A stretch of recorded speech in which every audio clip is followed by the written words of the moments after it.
Shalom, selamat malam Bapak Ibu, saudara-saudara yang dikasihi Tuhan. Satu waktu ada sebuah gereja yang cukup ramai didatangi orang-orang untuk beribadah. Ada seorang pria paruh baya yang tidak sengaja lewat depan gereja itu, lalu tertarik untuk beribadah di tempat itu. Waktu pun berlalu hingga tiba pada hari peribadahan. Pria itu agak terburu-buru karena datang terlambat. Setelah mendapat tempat duduk, dimulailah peribadatan. Namun, di tengah khotbah disampaikan, handphone pria itu berdering, yang sontak menyita perhatian orang-orang yang sedang menikmati paparan khotbah dari pendeta. Pria itu buru-buru merogoh kantung celananya dan segera mematikan handphonenya. Tetapi, tindakan tak terduga datang dari pendeta yang menyampaikan khotbah, yang langsung menegur pria itu dari atas mimbar. Katanya, "Anda mengganggu jalannya ibadah."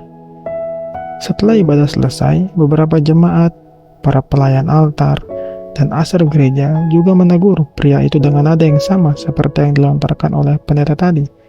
Mereka menghakimi pria itu karena ia lupa mematikan handphonenya. Mendengar hal itu, ia merasa tidak nyaman dan memutuskan untuk tidak beribadah lagi di tempat itu. Setelah beberapa waktu, pria itu memutuskan untuk datang ke salah satu bar di dekat rumahnya setelah pulang kantor. Tak sengaja dalam bar itu, ia menumpahkan minuman orang di sebelahnya. Merasa tidak enak, ia segera berusaha membersihkan air minum dan pecahan gelas kaca yang ia tumpahkan. Tetapi setelah mengetahui hal itu, pelayan bar itu menghampiri pria itu dan berkata kepadanya, "Anda duduk saja, biar saya membereskannya."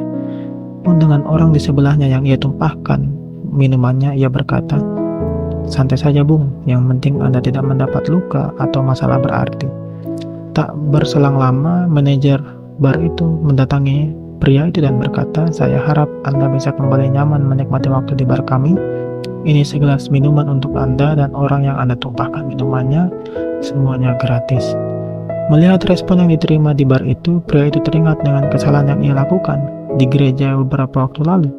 Kesalahan yang membuat ia dihakimi oleh orang-orang di gereja, yang membuat ia merasa tidak nyaman dan memutuskan untuk tidak lagi datang ke gereja tersebut. Tindakan menghakimi adalah tindakan yang kerap kita lakukan dalam kehidupan kita.